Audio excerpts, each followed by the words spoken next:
Maswerteng hapon po mga ka-STL. Narito na po ang resulta ng STL Muntinlupa para sa araw na to.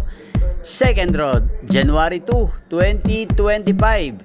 Araw ng Huwebes. Naway ang mga natayaan niyo pong mga numero kanina ay manalo nawa ngayong hapong ito 4 PM. Kaya't kunin niyo na po ang inyong mga tickets. Narito na po ang resulta.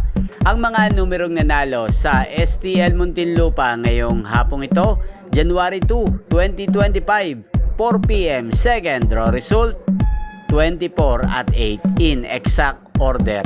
Sa lahat po ng tumaya kanina sa STL Muntinlupa para sa second draw ng 24 at 8, congrats po sa inyo. Panalo po kayo again, 24 at 8. At ngayong hapong ito sa STL Muntinlupa, atin pong i-shoutout si Ate Hermi. Ate Hermi ng Muntinlupa, shoutout po sa iyo. Naway nasa mabuti ka pong kalagayan.